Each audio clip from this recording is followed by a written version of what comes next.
Yes, blessed love, royal family, give thanks for life and the mighty life giver, Holy Emmanuel I, Selassie I. Selassie, Jah, Rastafari. Right. This is the African Liberation Network, and I'm the host, the Honorable Prophet Daniel. And, we're here to reason, to get some insight, some clarity, some understanding, about the Ethiopia Africa Black International Congress. And we have with us a return visitor, a return guest to the African Liberation Network. You've probably seen him if you've seen any of our videos before, where we were in St. Lucia and we got to interview the priest. He is the curator and content creator for 77 Redeem 77 YouTube channel. You should go and check it out. Plenty of Nyabingi and reasoning and literature regarding the Ethiopia Africa Black International Congress. And yeah, just overall a good brother. I've had the pleasure of meeting him a couple of times, and yeah, just a very humble spirit, but a very knowledgeable brother as well. If you've ever heard him on the altar, he's a very strong voice and plenty of good words. So we take it as a privilege to have him here with us to give some, you know, understanding from the perspective of a leading priest for quite a while now, of the Congress. Yeah, so welcome everyone. Welcome, Honorable Priest Wesmore. Bless the love, my Lord. Give thanks to life, health, and strength. Word to God, give thanks. Yeah, also known as Honorable Priest Richie, Kes Wesmore. Yeah, give thanks for being with us again, my Lord. Yeah, Give thanks again, Majesty. yes. If you have any words, you want to say introductory wise, speak to the people. Well, Freedom. first of all, we give thanks to life. We give thanks to the mighty life giver. We give thanks to God in three persons. We definitely have to give thanks to the foundation of the Most Right Honorable King Emmanuel Charles Edwards, the Ethiopia Africa Black International Congress, known to the world as Bobo Shanti, affectionately known as Bobo Shanti, us as a people. We give thanks to life above all things. The man said the greatest gift upon the face of the earth, that any human being could have, is life. And know that the life is in every living thing that you see, from the insects, the animals, the birds, the trees. But man and woman, is that have that knowledge of God himself, God in flesh. Man and woman is who speak. Or then they would say have the intelligence. Not to say the other, creation don't have intelligence in their own form, but man is that level that is above all the beasts, the creatures, So we harness everything up right. Marcus Mosiah Garvey said life is the existence that is given to us as a people to live for our own satisfaction and pleasure, providing that we forget not the God who created us and expect a spiritual obedience from us to the moral laws which he has inspired. That means the laws that to make earth function, earth stay on its course.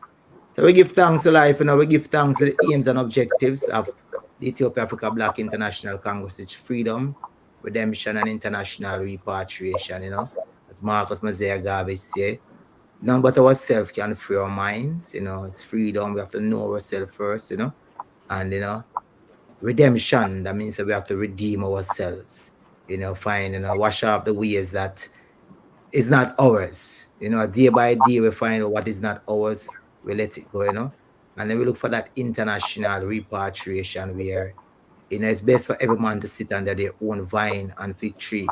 A lion born in an alligator pond still remain a lion. You take a fish out of the water, it cannot survive on the land. So you have to put it back in the water. And depends on which water, because it could be freshwater fish, it could be saltwater fish. So it have to return to its own habitation, rightful habitation. So it was for us to know ourselves in this time, and we give thanks to the Congress that has come forward, to help to liberate the minds of man and woman. Give thanks to life.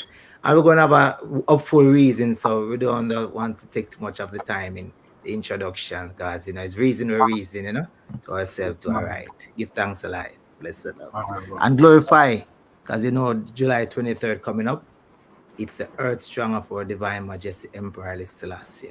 And we do give thanks to such occasion that is coming into being right now. Bless the Lord. my Lord. Glorify. Bless the Give love of God. thanks. Give Give thanks for the thanks. royal introduction, True. words. Yeah, bringing the people to reverence is, the one of the major tasks of a priest, so give thanks for fulfilling such office, my Lord. Um, Honorable.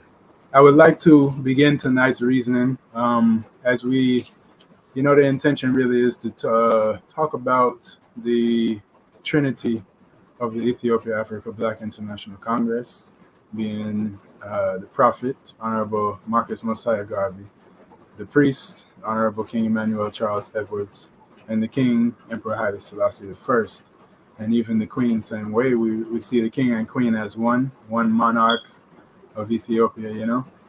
So I would like to begin by kind of getting the people, showing the people some of the headspace, the intellectual property of King Emmanuel Charles Edwards, who founded this Congress, this priesthood order, Melchizedek, so that we can understand the perspective and the orientation, I would say, of the Ethiopia Africa Black International Congress.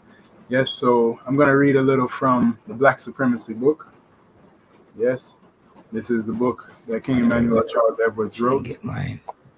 and it is a very fundamental reasoning kind of book where if you knew nothing about the association, if you read this book, this handbook, it'll give you a very good understanding of all of the different aspects of the Congress because it stands churchically, statically, parliamentally, governmentally, and sabbatically. So all of these different areas are really covered in this book on even just a basic level. There's of course more than can be written in this small book, but it gives you a good perspective, a good understanding of our perspective. So without further ado, I'll read just a little bit. It won't take long still, and we'll stop and reason about things as we go along, my Lord. And to the royal family, same way. Give thanks, Majesty. My Glorify. Lord. Holy Emmanuel, I. Honorable. Selassie, I. Jah. Selassie, Jah, Rastafari. Chapter 3. The Lion of Judah hath prevailed. The King of kings and Lord of lords, Haile Selassie I, conquering Lion of the tribe of Judah, elect of God and light of this world. Salvation belongs to God who sits on the throne and published abroad Jah wonderful name. Jah name most victorious, he reigns over all. Holy Most High God, Jehovah, Jah. Jah, Rastafari. On the 1st of August, 1978, makes 144 years since the shackles came off a black man's foot in 1834. Right? This is 1978. So we're in 2024. That's what, 46 years later. Still. Continue. On the 17th August, the birthday of the Honorable Prophet Marcus Garvey, our international hero, John the Baptist, the forerunner of Jesus Christ, the Black Messiah, the first appointed teacher, and the Prince of Peace, Prince Emmanuel, interpret God with us. St. Matthew, first chapter, verse 21. Pardon. This convention seminar is on freedom, redemption, international repatriation, universally, internationally.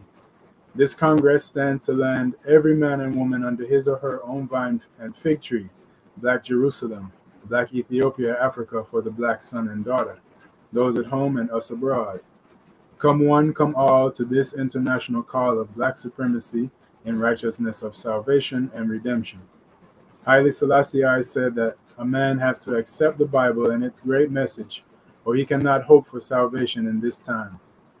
Jesus, Prince Emmanuel, the good teacher, teaches us to read with a clear conscience because the Bible is symbolic, that is, the right and the wrong mixed together.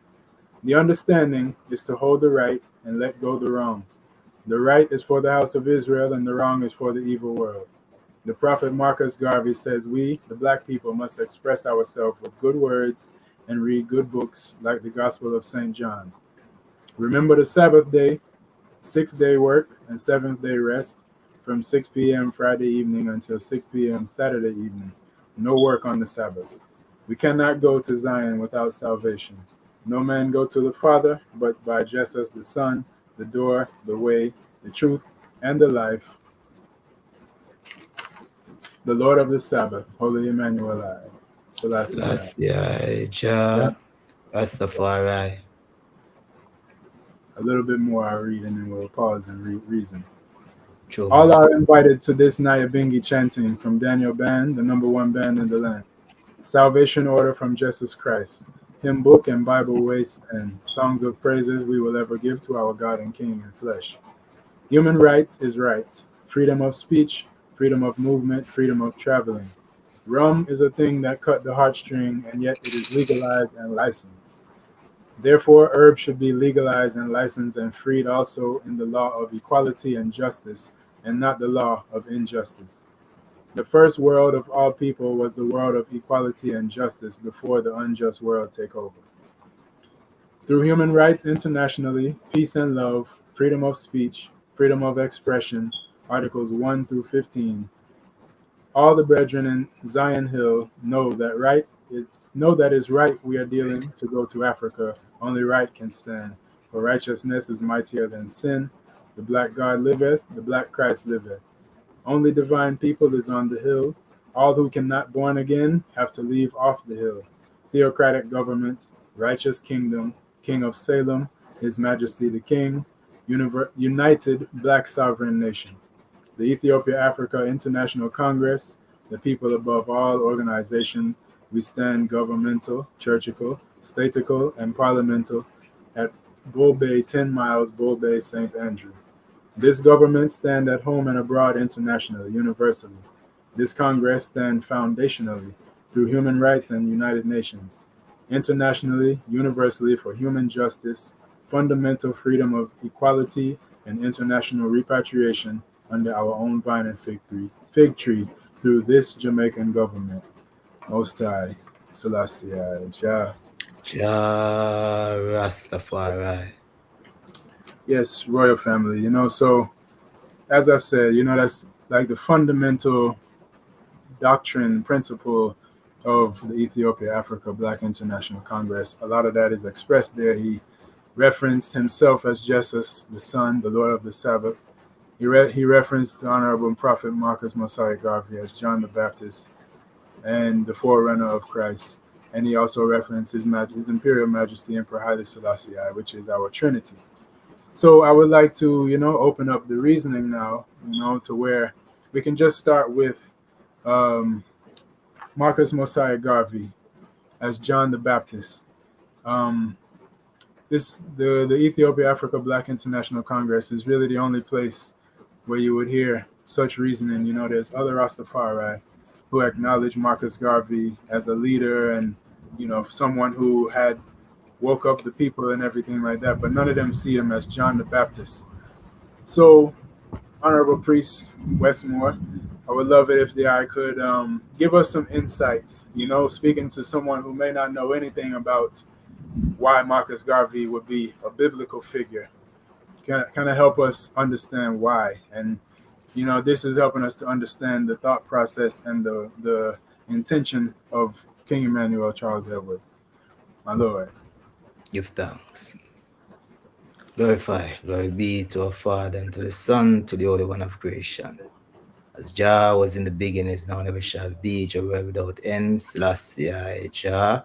Rastafari. Go before Jah, go before and do thy work thyself. Jehovah, Jah. Rastafari. Blessed love.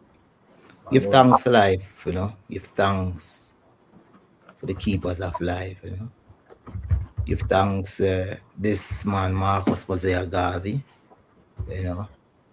that reincarnated in 1887, 17th of August, down there in St. Anne's in the land of Egypt, Jamaica, The Revelation would, speak of it, and the Honorable King will show us, there's the Isle of Patmos, Egypt, where Lord and Savior was also crucified, So when you look at it now, the people who once were in darkness have seen a marvelous light, And we're fulfilling prophecy and history.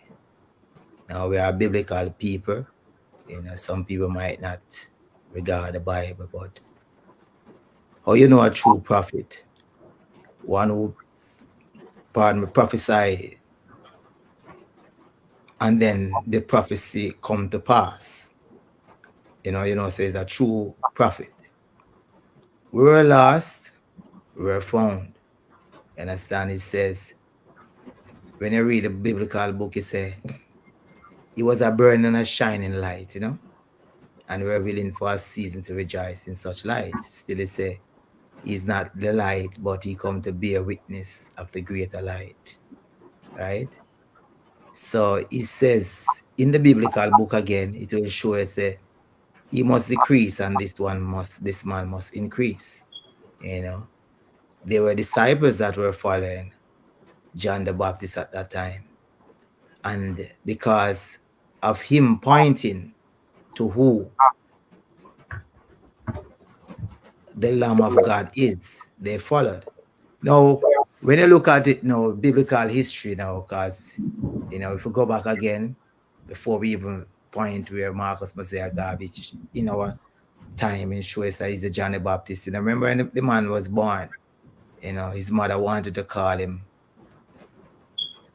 Moses, saying that looking forward for him to lead his people. And his father said, anyone that born under that symbol or that, people said the horoscope, that time, the stars, the Leo, the lion symbol is bound to be a leader. Then you check the prophecy of the biblical book again, it shows you that we are a people that were taken into captivity. He says, you shall go down again into Egypt by ships. And when you search history, there you shall serve other gods that you know not of. When you search history again, we are the people that were taken away into captivity, far beyond our borders, taken away in ships. We are the people that, when you look on black people, we're so lost. Even to this day, so lost. You understand?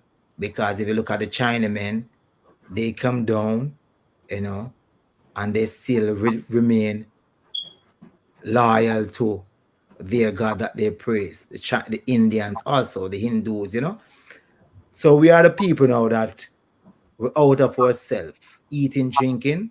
You could say, yes, we are that people. However, the biblical book shall show that we shall go into captivity, and then our Redeemer shall come, even after 400 years. So when you start to look on the voyages of these cannibals or barbarians and Christopher Columbus at that time, and you realize Marcus Mosiah Garvey, say 400 years, reincarnate and come. Marcus Mosiah Garvey now is a person that resurrects us to a light. He pointed and he said that we must look to the east, for their prince shall be crowned, and then our redemption shall come. Marcus Mosiah Garvey went forward again and prophesied again and tell her that black people, your leader, shall rise from out of the dust, and he shall be on the northeastern side of Warwick Hill. When the man of R come, immediately drop X. So you realize, the biblical book also come again and say, I will send you Elijah before the great and dreadful day of the Lord. Now, what goes around comes around. What happened before, it happens again. The biblical book is a guideline. So when we look at ourselves in this time, in this dispensation of time, we still have that book. We realize, who is that come up and say, I wake up Ethiopia, I wake up Africa. That voice that come and resurrect us, a voice in the wilderness. You see, it is Marcus Mosiah Garvey. Now, if you put in comparison, again in the biblical book of the prophet that was in the wilderness, that were telling us, repent, I repent, put on thy beautiful garments, O Jerusalem. Is the same comparison whether Marcus Mosiah Garvey said, put on thy beautiful garments, or black people. He said, we have a beautiful history, and we shall create another one that shall astonish the world. Walk black, eat black, drink black. He teaches us that we are royal people. So put on thy beautiful garments, O Jerusalem. Come out of the sackcloth, black people, masters of creation.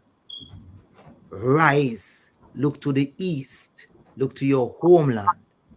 Still, he says, our Redeemer shall come.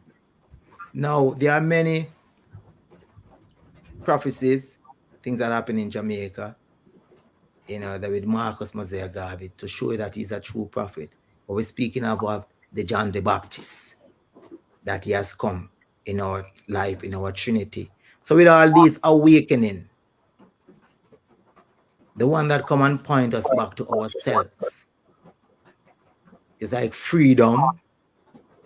If you study it, if you want to put it to Trinity, then freedom, redemption, international repatriation is the man that first come and said, none but yourself can free your mind.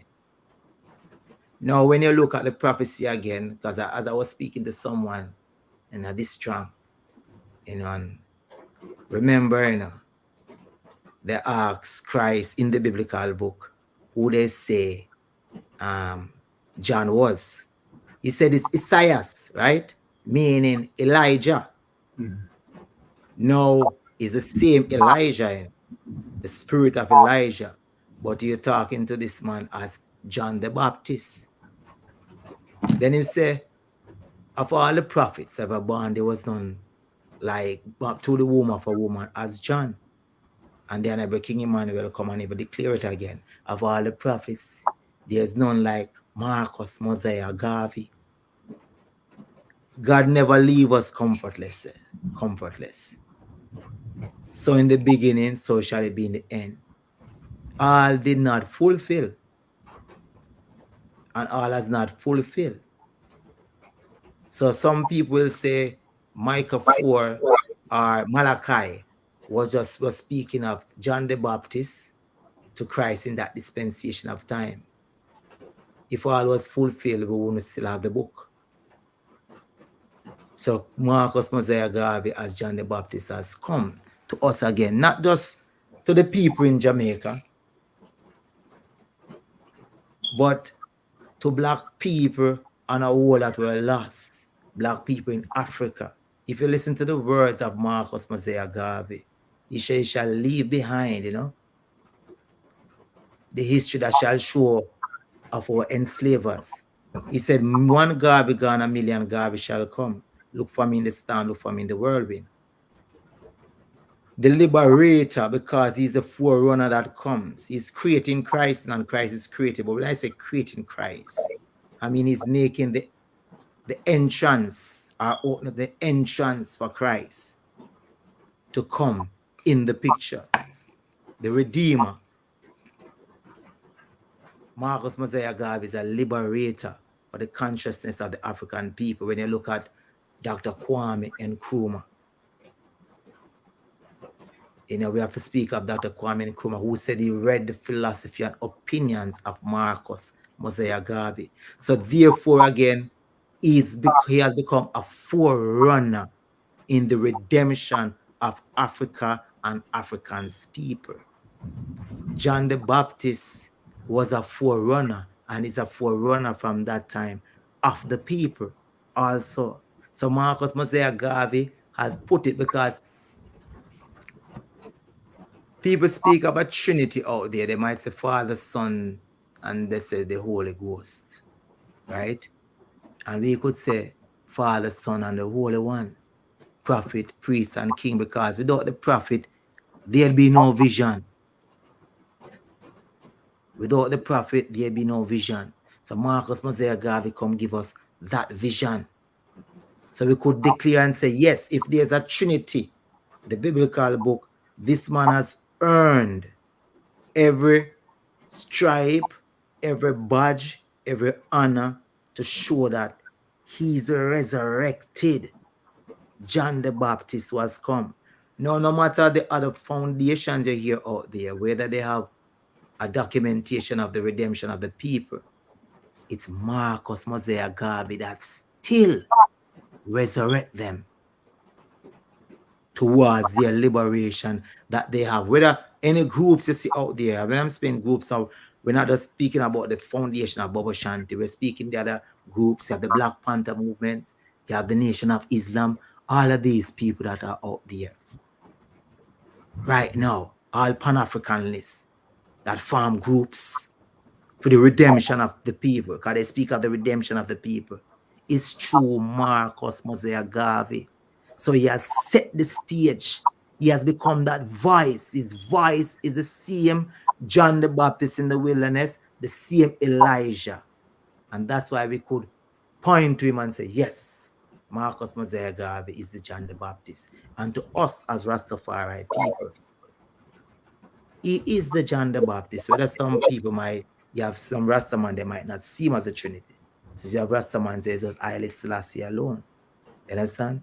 But we see that he's the Father, the Son, the Holy One, the Trinity. Marcus Mosiah Garvey is indeed a prophet. And he's a prophet to us as a people. So in the Bobo Shanti order, and even not just the Bobo Shanti order, the liberation of African people of the world, he's our John the Baptist, man. John the Baptizer. Like, for example, there is this speech that an elder showed me once. Like Marcus Mosiah Garvey was in Portland. And he says, the question he asks is, what is the heart of a man? And it's like many people, they never answer, but someone said pure, because the heart of a man is pure. And he said, which is true. He said, I am the John the Baptist. And in the time of African redemption, all these shall fight. And the man, the elder said to me, say, Marcus Mosiah Garvey was pointing on the woman, the black woman. He said, I am the John the Baptist. And the time of African redemption, all these will fight. You see, so if there's a time that he uttered this is what I've learned from an elder, that it was uttered, that he is the John the Baptist. Yes, my Lord. Glorified. Wow. I mean, if I was Marcus Garvey, I'd be happy to hear somebody speak so eloquently about my work and my legacy. I mean, well done, well said, my Lord. You covered all the points. And if anybody had any question in their mind, they should have had that answered. And that was a great answer, for real. Give thanks, my Lord. Yeah, man. Yeah. Hopefully everyone's paying attention, Yeah. As I said, it's not to cut you. You can continue. Reason, go through, my Lord. Yeah, as I said, it's many more prophecies, of the man. So that was just the liberation of the African people, because they'll tell you that Marcus Mosiah Garvey went in the prison, and when he came out, he said, no one shall enter this door again. No one shall go in, no one shall come out. And I've never been to prison, but I've heard, people that go there say they have seen the door. They have seen that cell that's been closed. Understand? They run the Marcus Mosiah Garvey many times. People tell him not to prophesy. And there was a time now wherein, because he bear the 5 bleeding wound, Imagine all our liberators bear that 5 bleeding wound, 5 years in prison. You understand? And even the time when he was campaigning and they locked him up. And in the morning, the day before the election, he says if the rainbow comes out tomorrow, that means he has lost. And the rainbow did come out the next day. And he lost because black people marched down from the hills of St. Andrew and these places, and they vote for the other politicians. You see, so Marcus Garvey is not like he never say things and it never come to pass. It come to pass. Even to this day. I know you have been to Bobo Hill, and I'm sure that you see that river that is in the right there behind the camp there. It shows that it's 7 streams that come for that one big river, to where they're showing up. And they tell you that they run down Marcus Mosiah Garvey through that, prophesy through that, and that water is running to this day, but it is under. It flows under. So not because you might see it dry, it is still flowing under. But Marcus Mosiah Garvey, again, as elders tell you, prophesied against that river dried up, And I'm going to show it just to go. Now we'll go to next. But when you look on that river, and when I read the book, it said when Moses went into the wilderness, it says somewhere that he resort. It's not somewhere he never knew. When he crossed the Red Sea, understand? And people might bring it to the Red Sea in Middle East and those places, but we're speaking of in Egypt, Jamaica. If that river was to burst, like this flow, there'd be a cutoff from the east to the west.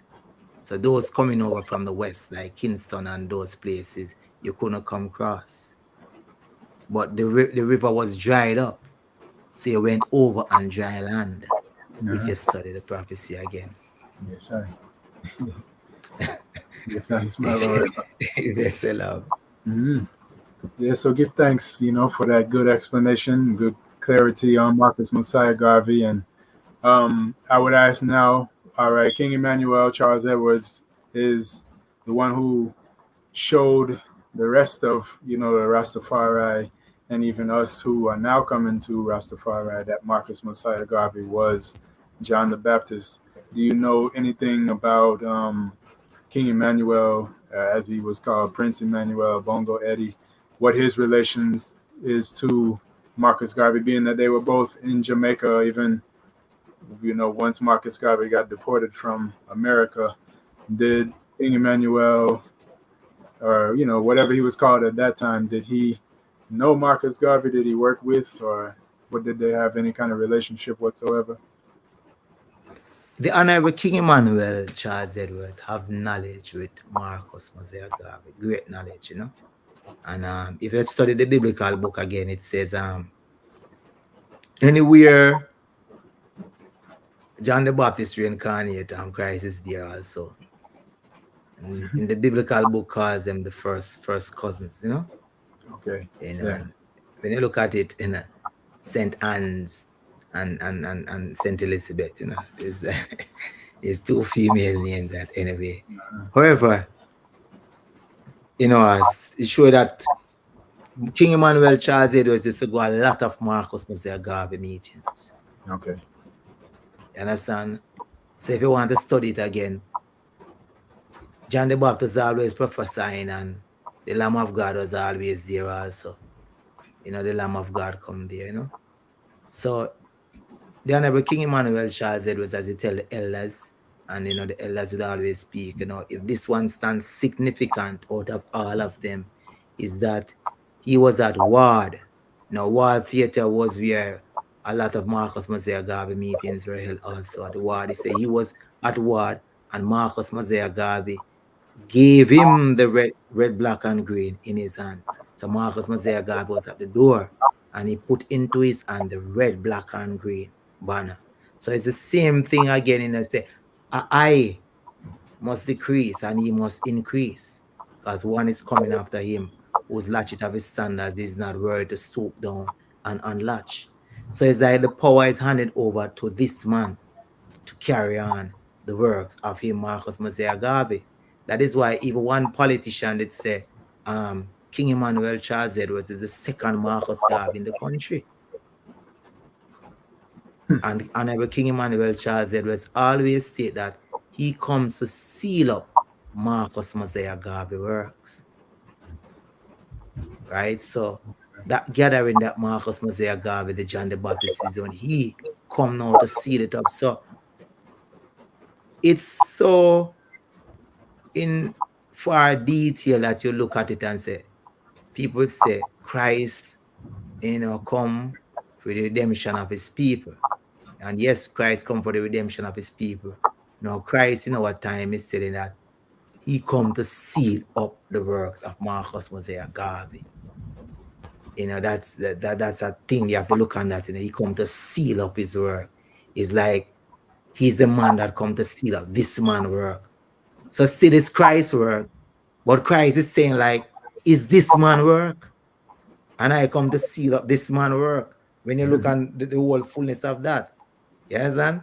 Because Yes, I. the voice is the voice in the wilderness, calling out, awake Ethiopia, awake Africa. And he, Christ, come to seal up this man work. That this therefore this man start a mission. And he come to seal up this mission. So in my point now I remember Honorable Priest Juby, he had said that he remember that he was at the gate and this man came. He said, how he described it, let me tell you how he described it. He said, this thick black man came through the door. You understand? And like he went up to the father, and the father let him know it's Mosiah Garvey. This is what the Honorable Priest Juby speak of. So he said he'd be a witness of Marcus Mosiah Garvey come and visit the Honorable King Emmanuel Charles Edwards. Okay. Now he's the one I hear speak of that. And then the culture is that at all times, as King Emmanuel said, Marcus Mosiah Garvey place the banner in his hands. So that's the connection within my tenure, my time that I've heard towards the linkage of the Honorable Priest and the Honorable Prophet. And you get to understand it goes to all Marcus Garvey UNI meetings that he held. Okay, give thanks. So it's like you passed the torch. Right. By having Continue. Yes, I. So and Marcus Garvey, as you said, a lot of, if not all of, the black like Pan-Africanist movements and groups, schools of thought were inspired by Marcus Garvey in one way or the other, but especially his organizational skills,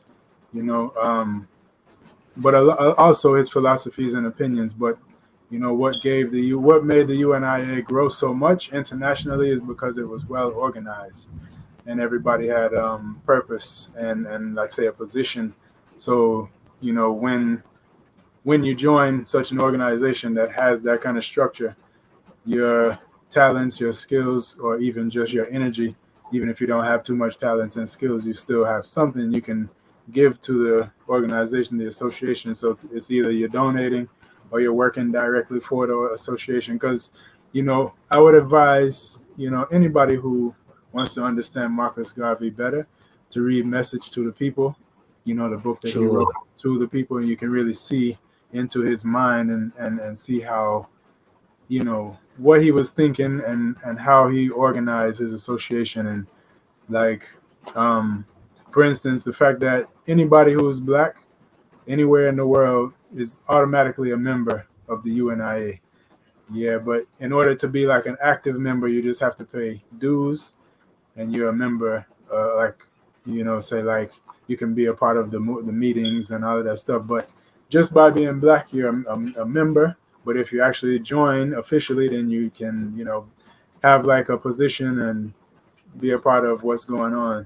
And like having a structure from like presidency and all of the different, like any government really has to have. And you can see that also in King Emmanuel's order, even though it's a priesthood, as we said earlier, it stands governmentally and parliamentally too. So it's like it is a situation where the people are in a position to govern themselves, right?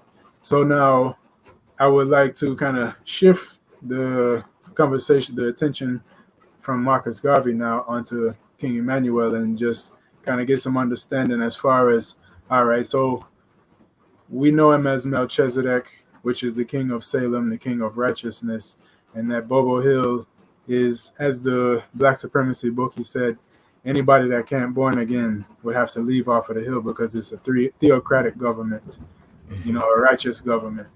So now Marcus Garvey was someone who, he referred to the Bible often. He was a Christian. I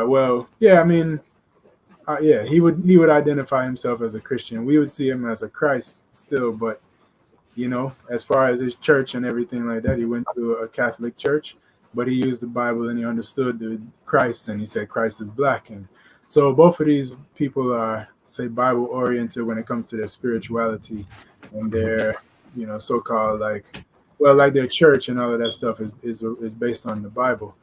But Marcus Garvey's thing was not a priesthood. And as you said, King Emmanuel came to seal up Marcus Garvey's works, but King Emmanuel came with a priesthood order. So I just want to kind of make the connection, because maybe somebody who's a Garveyite or somebody who likes Marcus Garvey might say that Marcus Garvey wasn't like into like the church and all of that stuff like that. So how is it that King Emmanuel is sealing up his works but doing it in a priestly way?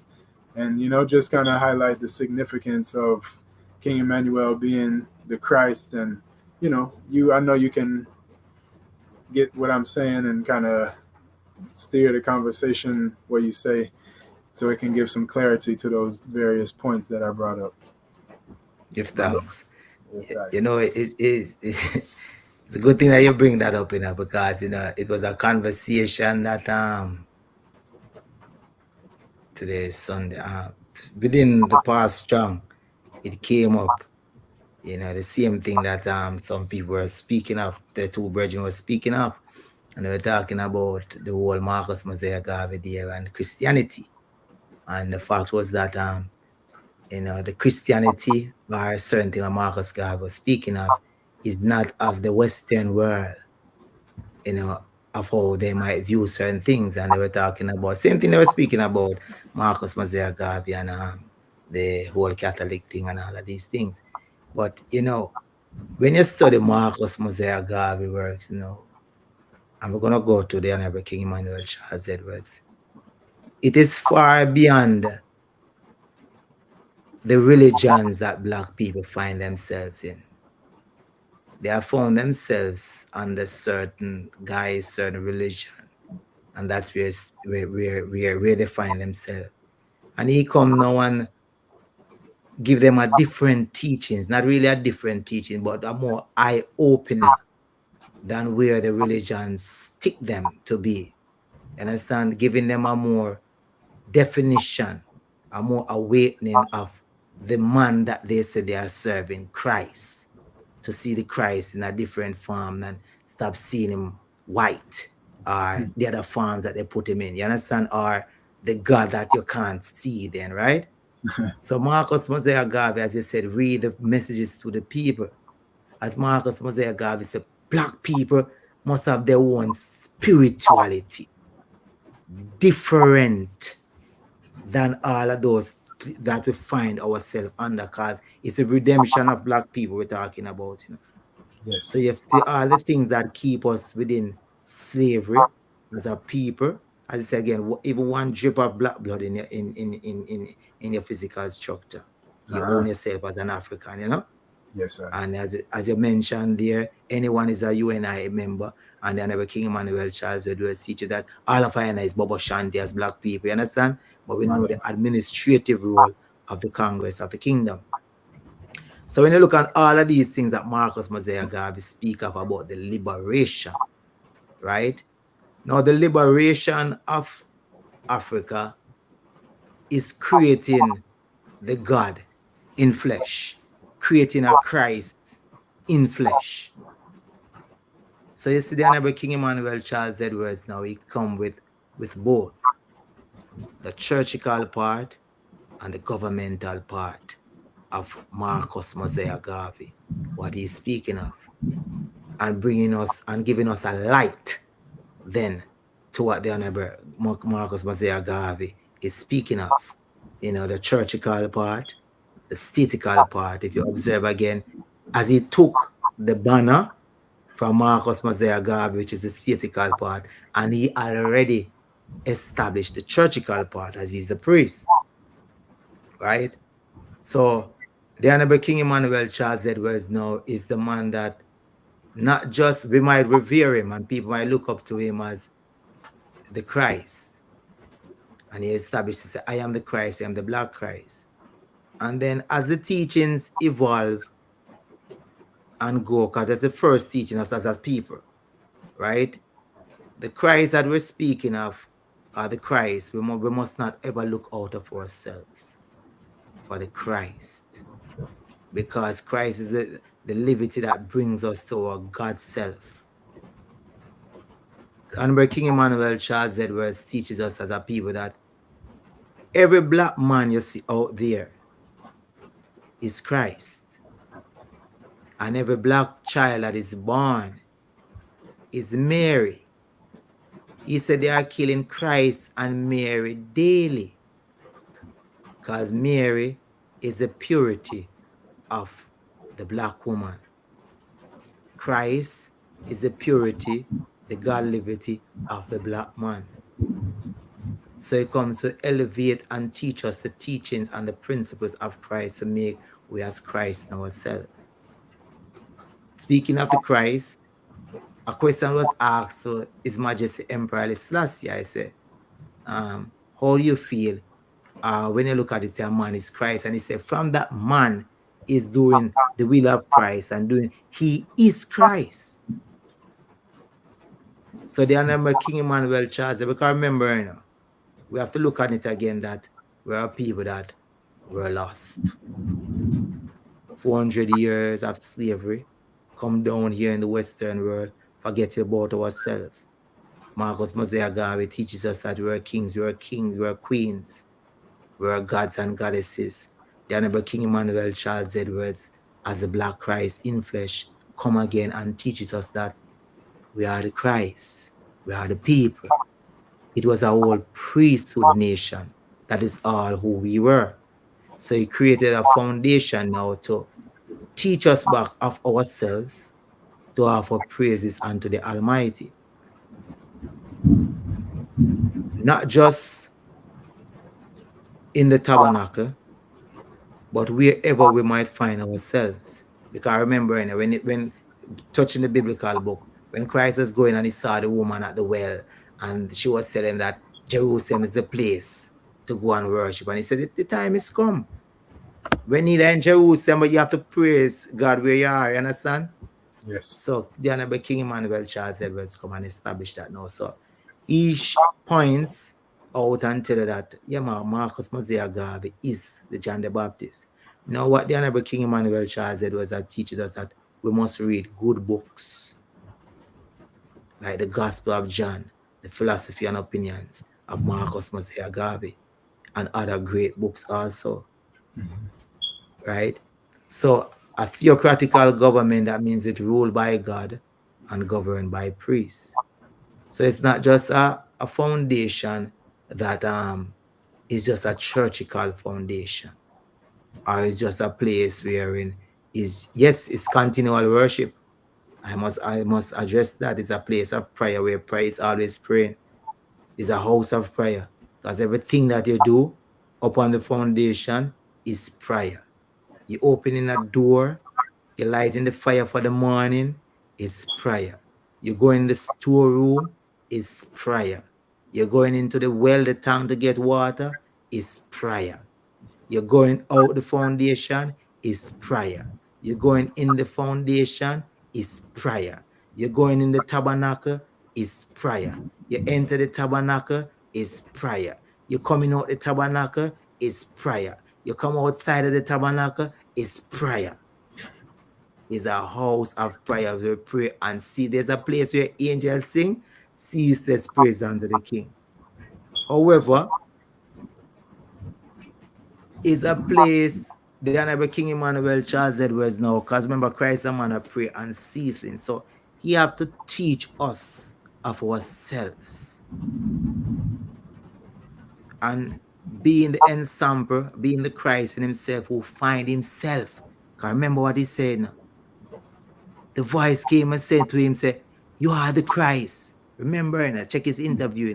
The voice saying that he's the Christ. So he same one likewise tell us that we are the Christ.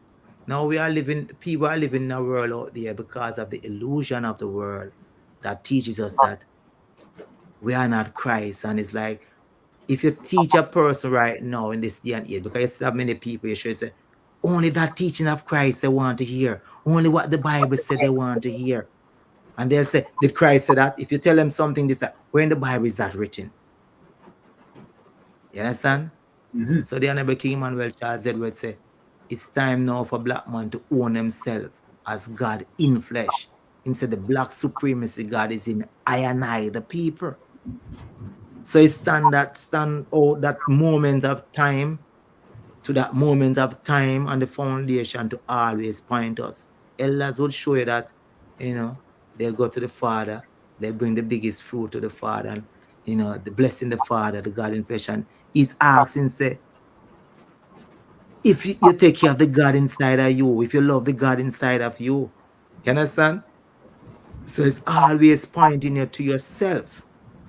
A firm example is where an elder priest had gone out on the road and he said he out there and he's pointing the people and tell them that God is on Bobo Hill. You see it and the people them laugh at him and mock him and he come home and he tell the Honorable King Emmanuel Charles Edwards, and the Honorable King Emmanuel Charles Edwards show him that he should have pointed them to himself. Mm-hmm. You understand? Now, Yeah. the world teachings now, if you tell a person out there, say, yeah, man, I am Christ in flesh, they'll probably want to stone you. Uh-huh. Because that is not the teaching. So that is the thing now. We don't want to mess up the teachings of the Honorable King Emmanuel Charles Edwards. It's where he come and teaches us of God in flesh. The order that he gave us and he has given unto us is Melchizedek order. Not only God could come and teach God order. As he said, he sent no one, but him come himself and he stand. Now, wherever in the world, to this day, you might read book of Melchizedek and people have the interpretation of Melchizedek, but there's no other order on the face of the earth that teaches a Melchizedek order than the order given to us by the Most Right Honorable King Emmanuel Charles Edwards. An order that is teaching us and giving us a lifelong order. The order that come and says, if you take care of this temple, you shall have this temple forever. Now people will come and say, nobody can live forever, man. If you don't break that cycle and go deeper in yourself to that conscious level, yes, we are in this place. And we are not in this place because this rightful place, because this place that we are living in, this world that we are living in, as Christ said, I'm in this world, but not of this world, of the world to come. So the things in this world, we want to deteriorate our flesh. It's a sinful world that we are in. That is why it comes against a pray unceasing. Pray unceasing. Everything that you do, you have to put God before at all times. You have to put the Savior before all time. Many people don't want to hear you speak about God all the time, but no matter what, the supreme being ever lived within I and I, the people. Right? So that's the teaching of the Honorable King Emmanuel Charles Edwards. He come to seal up Marcus Mosiah Garvey word. When you look at it now, again, Marcus Garvey said, don't sing the hymns like how they sing it out there. White as snow and all of these things. So you see, King Emmanuel Charles Edwards come to seal up Marcus Garvey word. What makes me black as wool? So even the hymns that they're singing out there, the Honorable King Emmanuel Charles Edwards, in his salvation, change it for us as a people to see blackness in ourselves, as Marcus Garvey says, see black in everything that you do. So you see, the salvation of King Emmanuel Charles Edwards now come back to us as a people to see ourselves. He's no different than Marcus Mosiah Garvey. The you and I can say, because there was this philosopher, what's his name? He had come to the foundation. I remember his name as we go along. But when he came there, he said, it was 2009, we held the Marcus Garvey Day, where we revitalized it, right, Garvey Day. And he said, he has come and seen what he's been reading of all the years that Marcus Mosiah Garvey was talking about. When you see the settings of the foundation, the own ceremonial order or own, not something that you can say you copy out there with a Catholic or Baptist or whatever. An order that is given the principles of African philosophy, African principle, African spirituality, seeing black in everything. And when you look, you see a self-reliance government, a government that is talking about the redemption of Africa and the Africans people. That's what he saw. And he glorified that. So even a man that studied greatly about that, Rupert Lewis, Professor Okay. Rupert Lewis, Yes, when he saw that, and he could say that this is the ideal thing that Marcus Messiah, he said it's the right thing we are doing. So it shows you that the Honorable King Emmanuel Charles Edwards come to seal up Marcus Messiah Garvey works. So it shows that again, he's a redeemer because he set a place for us to wash off the way of colonialism and imperialism as Christ come and wash us off. He as a Christ, he as the Christ, he as the Christ come and wash us and cleanse us and make us also into a royal priesthood nation, the order of life, the King of Peace, you know. Just a minute, dear Majesty. I will turn on the light. Okay, my Lord. A reason All why right. you set yourself up. Yes. This royal family give thanks, for the Trinity. Give thanks for the edification. Hope you're Yes, paying attention. Majesty. Yes, I hope you're all paying attention and taking notes. Fundamental reasoning. Majesty. Yes, God. Can you hear me?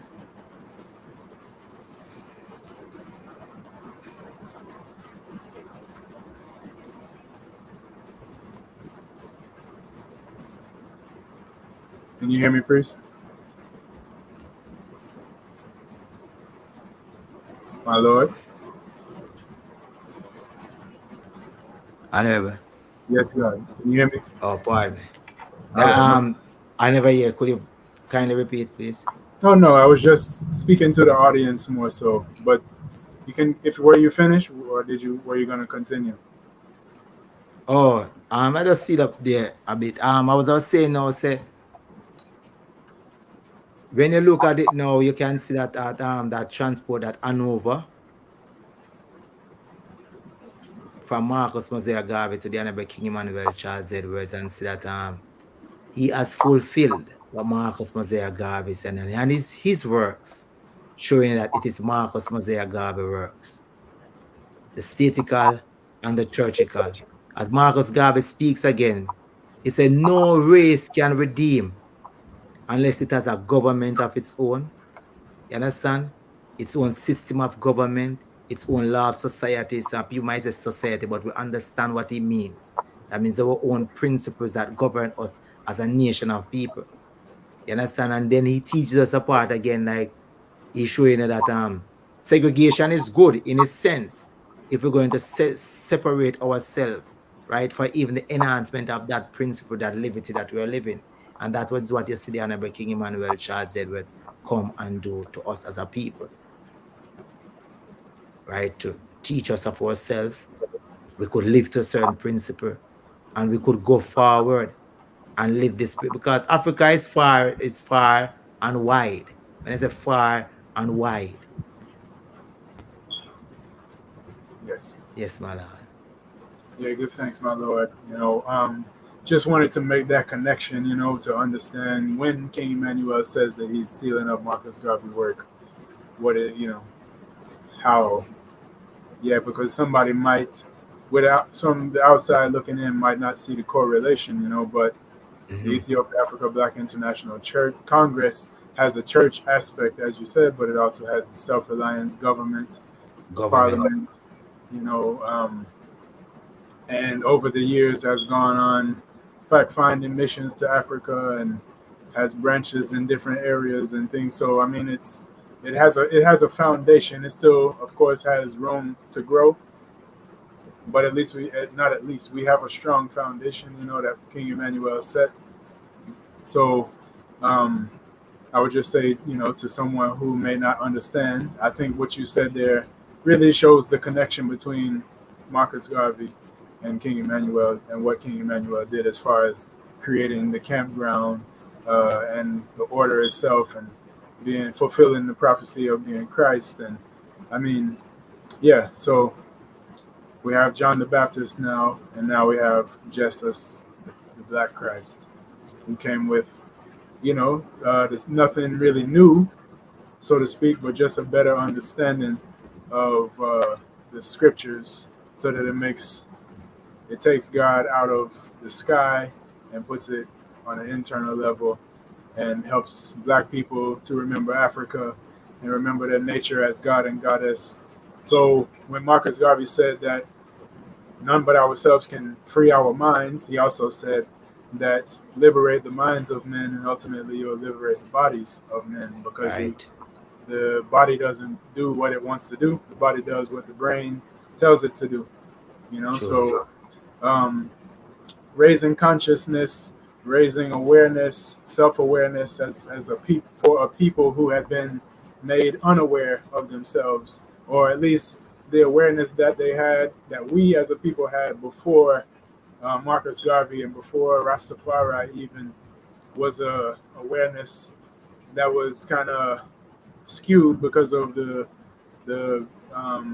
plantation life, and what that did to Black people. So the light, Marcus Garvey being a burning and shining light, came to give us a better understanding of who we are, make us more self-aware, so that we can ultimately free our minds. He told us to read good books, as you said, and he told us about Christ, and even in the message to the people, he explained why God and Christ are even important and what they really mean to us. Because the purpose of having a Christ is really so that we can see how good a man can be. That's as good as it gets. And it's not to say that it's better than you can be, because you're a man just like King Emmanuel. You're a man just like Marcus Garvey.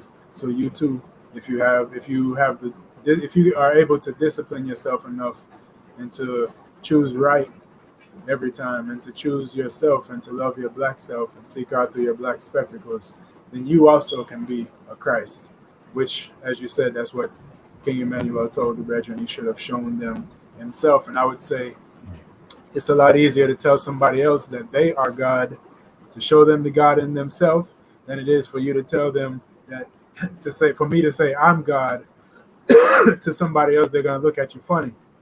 But if you say you are God, then they might be like, oh yeah, and you might catch their interest a little more still. So It's a serious thing, man.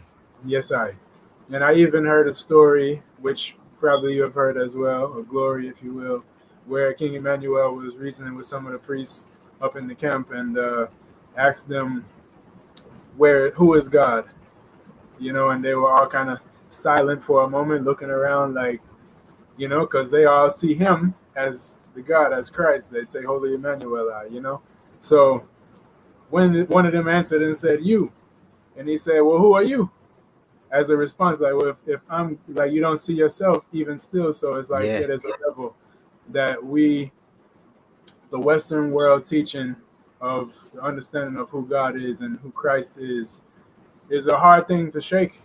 It's a really hard, difficult thing to break, because it's so ingrained in us to look up to pray, or to close your eyes and pray, and to think that God is in the sky somewhere, or God is outside of us looking down on everybody, and rather than understanding your true nature as a God or a goddess. So it's a serious thing, man. Yeah, that's a big part of the legacy of the two. I would say it's not just King Emmanuel and it's not just Marcus Garvey. They both brought something to it that made it a fullness, in which now I would shift the reasoning towards as you said, the prophecy of a king being crowned in the east, and that he would be our redeemer, which is a prophecy that came from the UNIA and fulfilled in the coronation of His Imperial Majesty Emperor Haile Selassie I on November 2nd, 1930, for the world to see, Many nations visited, many nations was there present for it, but it was recorded, so you can even go and look at it on YouTube to this very day to see a monarch of the most ancient land. The most ancient name for a land is Ethiopia, and as we know, the Garden of Eden is in Ethiopia. The first people was found in Ethiopia. And when I say Ethiopia, yeah, you could say what's called Ethiopia today, but also we're talking the broader Ethiopia, which is Ethiopia, Africa, the whole entire continent. But the most ancient people, the most ancient cultures, all are from there. But the only country that's still called Ethiopia is in the Horn of Africa, which is Addis Ababa, where Haile Selassie I was crowned. So even the significance of him being crowned in what we know as Ethiopia today, being having a lineage of kings all the way back to Solomon, which goes back to David, which goes back all the way to, even if you want to say, to Adam, so the anciency of that throne and lineage coming, fulfilling in Haile Selassie the first, being that, we say the Alpha and the Omega, beginning without end, and he was the first, Haile Selassie the first, but also the last king of that line to be crowned in Ethiopia before it changed into a different type of government where they don't have a monarch anymore. So just the significance of Haile Selassie fulfilling the prophecy of Marcus Garvey, but also um, when with King Emmanuel now, with the Rastafari in general, seeing Haile Selassie as like this connection, all right, because our people always have, when they got here, our ancestors came here from the shores of Africa to the shores of the Americas. They would have still been considered, they would want to repatriate. So the idea of repatriation isn't new, but the Rastafari really put it on the table, and still to this day is our main objective. Um, so then Haile Selassie being crowned is like showing black people a lot of different things. One, that Africa, has royalty, has monarchs. The line of David is, there and all of that. But also, he said that he's the king of all Negroes. He said that to the newspaper. So he claimed us as his children, same way. Even Mm-hmm, though mm-hmm. the we were away from our homeland. Um, Even to the Rastafari and to the people in Jamaica, he said that we're blood brothers. And plenty of other times, His Majesty spoke to people in the diaspora and let us know that there's a connection, and claimed us as his own. So now I'll hand it over to the eye. If you could just kind of give the viewers, and even myself, because I'm listening and learning the same way. I'm a student just like anybody else. Uh, And I. yeah, but just kind of clarifying now the Rastafari movement and even Haile Selassie and his significance to us, but also to all black people, to Pan Africanism, to black nationality, and just everything that we stand for as a government, as a people, um, is embodied in Haile Selassie the first. So I just want you to, as you do so well, just kind of speak about Haile Selassie and the connection, because really, if you see, we're going the Trinity, our full Trinity, Marcus Garvey, the prophet, the priest, and now we're on the king. So we're just making all the connections so everyone can understand who we are, and what we stand for, where our foundation is. My Lord. Yes, give thanks again, my Lord. Honorable. Yeah, we give thanks to our Divine Majesty, Emperor Haile Selassie. We give thanks to the celebration that is coming up also. Tuesday 23rd also, we give thanks. 135-year anniversary celebration for our God and King. Give thanks Lich Tafari. So in everywhere you might look on it, the three angels manifest a trinity also in themselves. You understand? Yes, I. Yeah, we could look at it that way also. However, even although we said Marcus Messiah Garvey, the Honorable King Emmanuel Charles Edwards, and then we moved to Emperor Selassie, and still to the world, right? It was just Marcus Mosiah Garvey and Emperor Selassie till they found the man in the middle, the Rasta man, the man with the locks. I should say the man with the locks, because the Honorable King Emmanuel Charles Edwards and Marcus Mosiah Garvey, the first Rasta man in Jamaica. You understand? So people might just look upon Rastafari just as the man with the locks alone.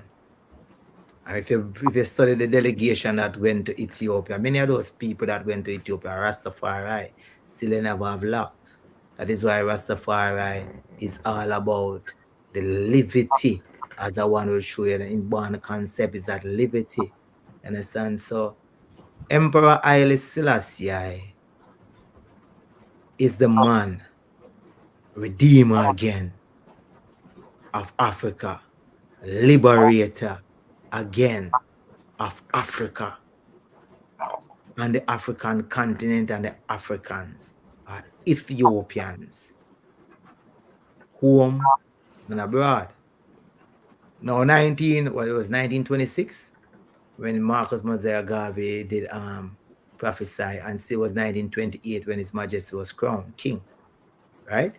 King Yes. of Kings, crowned emperor, 1930. So it was at St. Louisia's Park, where Marcus Mosiah Garvey had prophesied that. Right? Then the world found out that there was a king, and the black man had a king, and there's a black king.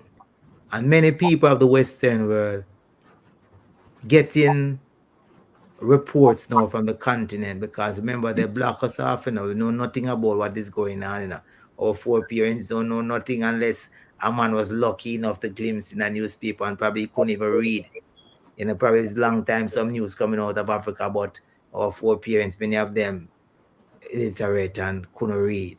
You understand? And who was lucky to take a glimpse on a TV at that time to know that, this thing was happening, but many things were happening.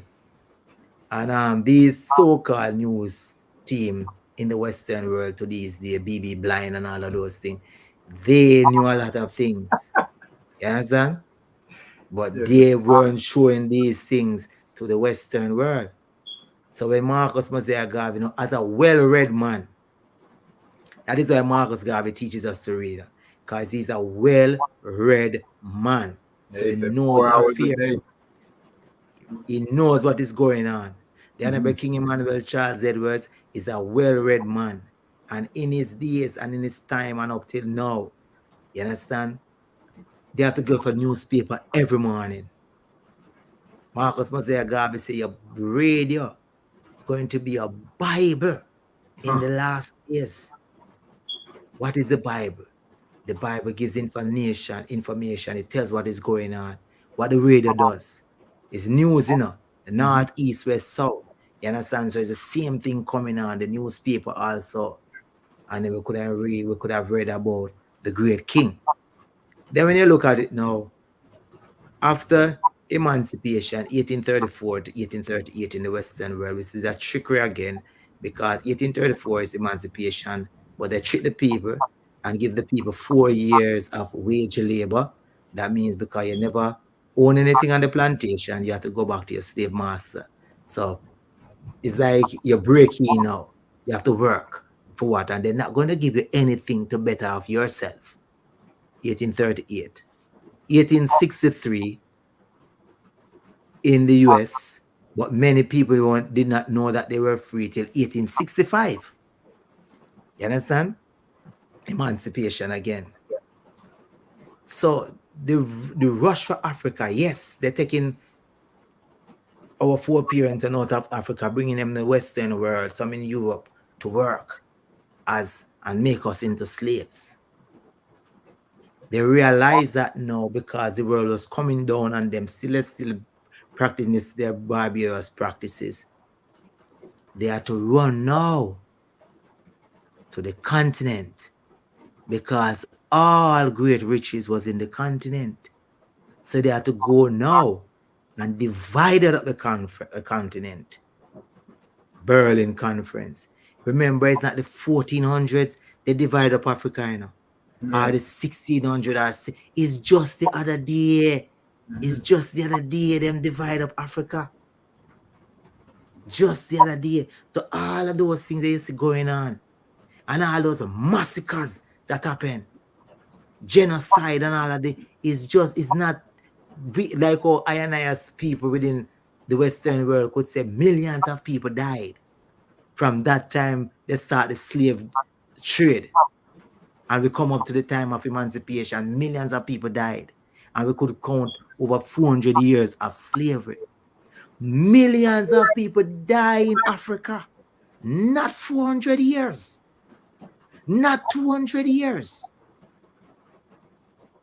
From the Berlin Conference, coming into the 19th century, Africa is divided up. France go down there and take how much people, how much place for himself and divide up. Then he called it the Francophone when he was coming out. English go down there, take how much for themselves. The Dutch go down there. The Portuguese go down there. All of them, mad rush for Africa.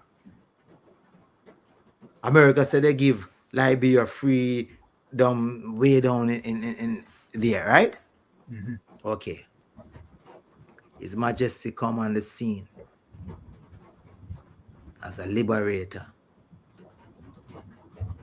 fighting wars, turmoil for the throne of Addis Ababa, many things for his ascension to on the throne. However, he succeeded with all the storms that was going on and everything. He succeeded and sit on the throne. Rastafari is born. The birth of Rastafari is born. Some people don't say, yes, Marcus Garvey, word come to pass. Because a black king is crowned. In Jamaica, you have Leonard Howell. You have pastors. Because I always tell people would say Leonard Howell first Rastaman. I would say to them, he's the first pastor that declare Rastafari as God. You understand? Or the first dreadlocks man that say Rastafari is the Honorable King Emmanuel Charles Edwards. The man had first Congo man. You see? Yes, all right. Then you have many other organizations, churches start to heal the black God, the black king, the birth of Rastafari. In Jamaica, the Western world. Then you realize again, it's like a rebellion again. Black man see the redemption come, they want to go home. You understand? It was like a new, what is this? Like, it's a new, they'll call that, to them is a plague. You understand? Yes, sir. To what is rising now in the Western world. So when you look at, it's like it's a plague to them now, because this come to destroy whatever they had built. And it is coming now in the mind of the people to awaken up the people now. So no longer is just the voice of Marcus Mosiah Garvey, but he said, I must increase, I must decrease, and he must increase. You understand? So many people now looking, because even Jamaica 1966, when His Majesty came there, you realize if it was just a man, a god, a king for just Rasta man, you wouldn't see no ball there at the airport to look for on His Majesty. So especially deep down in the depth, especially in them time there, when they must say, shoot Rasta man, we see 2 or 3 get and ask question after that we show you what was in the heart of the people. But through the people, them just want someone to come out and say, I'm God. You understand? Yeah. Many people went back. However, you could see the crown of His Majesty. You could see in the Western world, it's awakening the people. Come from out of this captivity that we are in. In the East, There's also a different liberation because the continent has been sliced up. There's one place more to be captured. And in 1930s, Majesty reached a throne instantly because remember, it was in 1929 Vatican get their official self again, because remember, when Napoleon had captured the Pope, Napoleon had captured the Pope. So there was no ruling there, no Pope. You understand? Okay. It was 1929, they reinstate the Pope again, and give Vatican power again, And His Majesty come right at the right moment, 1932nd of November, to be crowned. Because remember, it's the Pope that cursed the bombing and curse Mussolini to go in. That's a blessing, but it's curse. You understand? To go in Ethiopia. So you see all of that, what would have come tumbling down upon Ethiopia had not the coronation of His Majesty Emperor Haile Selassie I, taking the people from out of slavery, giving their constitution. And when he is now to liberate his people, the Ethiopian people, to bring them to the civilization that he has for them, here comes Goliath for the horn of Africa. Blow the trumpet in Zion, the horn shall sound, Ethiopia, Mount Zion, the horn of Africa. And His Majesty now, as the biblical book says, upon his vesture shall be called King of Kings and Lord of Lords. And we'll get forward to that Lord of Lords right there. And he shall speak to them. He shall fight again with the sword that proceeded out of his mouth.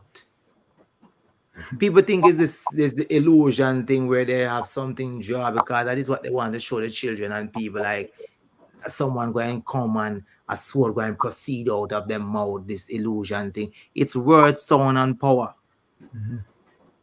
And His Majesty, and it shows you again, It shows you again. The sword is mightier than the pen. I mean, the pen is mightier than the sword, pardon me. And when you look at it,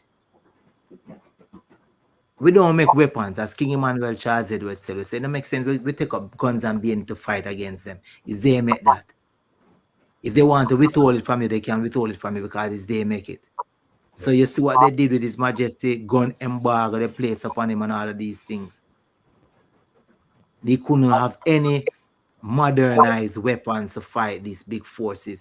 And these big forces were getting aid because all of them were there, They're all brothers, It's like you said, go get your own man down there, someone.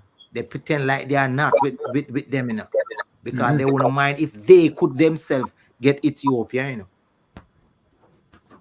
They wouldn't mind if they themselves had gotten Ethiopia, France and England and all those people. Even if they seem that you understand?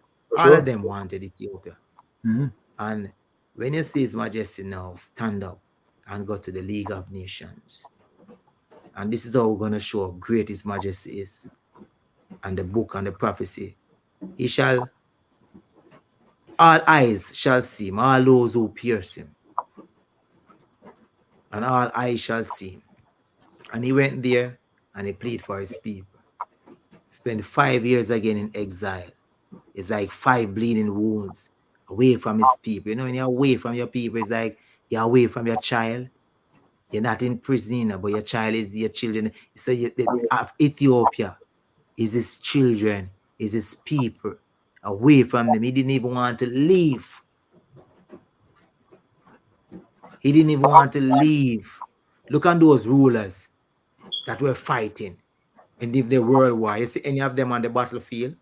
His Majesty as a world leader on the battlefield. They're only giving command and sending their troops into battle.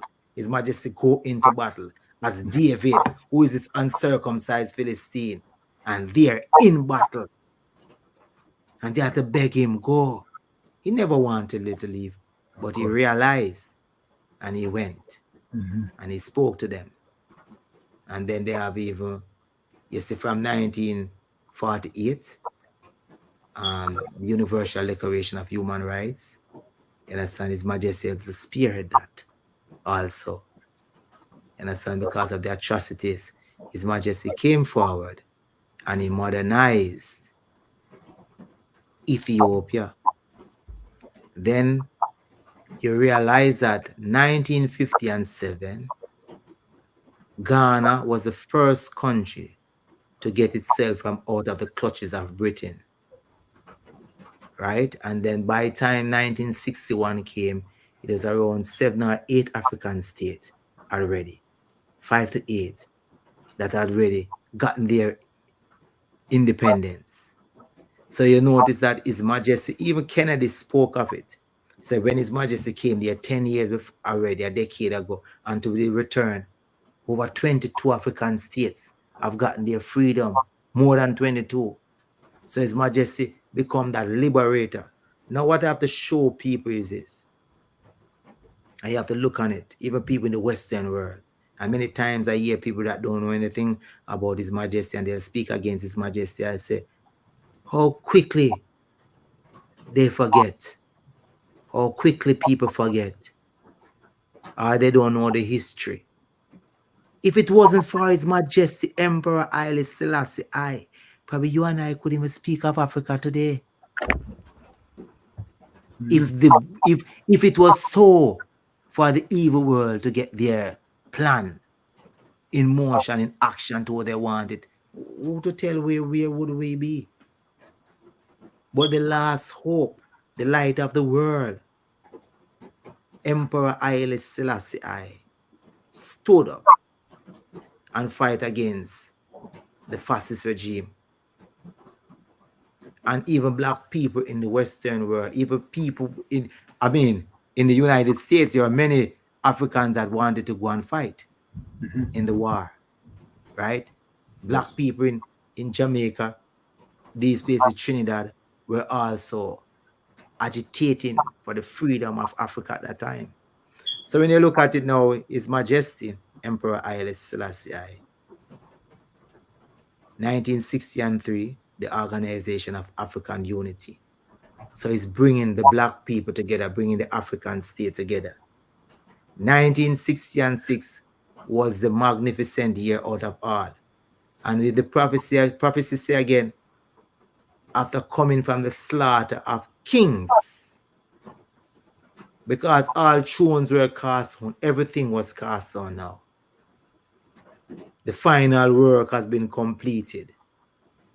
The Organization of African Unity. Still again, what is the Organization of African Unity? It's still the voice of Marcus Mosiah Garvey that is being called today to a oneness, a one African state, a one African country, one people. So in every picture, every detail you see, it's the voice of Marcus Mosiah Garvey still projecting. Still projecting. And when His Majesty came in 1966 and in Jamaica and left documents there for the Honorable King Emmanuel Charles Edwards, which the Jamaica government received. Now many Rastaman got their mandate, but the Honorable King Emmanuel Charles Edwards did get his mandate for the redemption of his people. When he came, he said there's vast amount of land in Africa for us, the people in the Western world, to come and live as Africans also. He said we are blood brothers. We are blood brothers. So it's that linkage now with the Rastaman and Emperor Haile Selassie, which not just the Rastaman, but all. So the Honorable King Emmanuel Charles Edwards now being the liberator is not just one set of people he comes for, or one set of people. It's all black people to point them forward to themselves. Because as he said, if you want to stay where you are free. And who wants to go home, go home. His Majesty, as the book says, he shall speak to them with a pure language, the Amharic language, from across the sea, man. His Majesty is the only world leader to address both existing bodies that had governed the world, the League of Nations and the United Nations. No time in history. He has fulfilled it. He is the first and the last. He has broken down all barriers, all thrones were cast down, and all traditions. And if there's a man to uplift the woman and put the woman up on the pinnacle, Emperor Haile Selassie is showing you to respect the woman. He could have crowned without his empress, but it's an alpha and the omega to fulfill the beginning without end, the first without last. And that is significant to us, even as a people, that is going on in the Western world in this time, in the world at this time. It's a man and woman, it's a man and woman kingdom. For the beginning, the continuation, and the redemption of our people. The beginning without end, the first without last.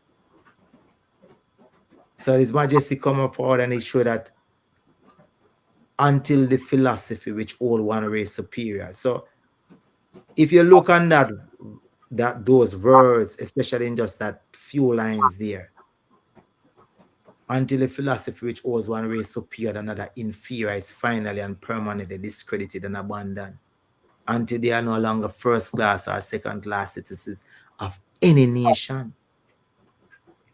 Now, to us as a people, the world in general, black people in general,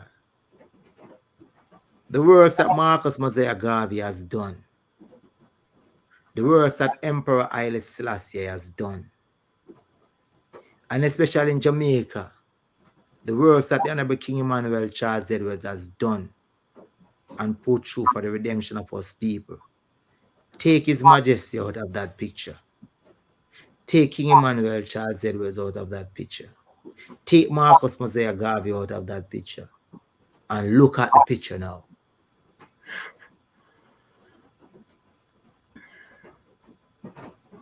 The works that they have done, take out their works out of the picture and look at it now. Well, if you start with Garvey, if you take Marcus Garvey out of the picture, then all of the other black consciousness, Pan-Africanism doesn't, yeah. The idea of Pan-African, all of us being one black people, I mean, yeah. And then the rest of the other two is like, yeah, once you take away that, it's like everything else. Everything is gone. Yeah. You understand? So that's our Trinity. And when you look at it in the 19th century, 20th century, there's no other statical leader that has come and shows a fullness of salvation as Marcus Mosiah Garvey. Within the 20th century, 19th century coming up, there's no other spiritual leader that has come and given us that full consciousness as a God in ourselves, forming our own government, the redemption of our people, the redemption of ourselves, as the Honorable King Emmanuel Charles Edwards, which has come with an order that teaches you, because the Christ is a priest after the order of Melchizedek.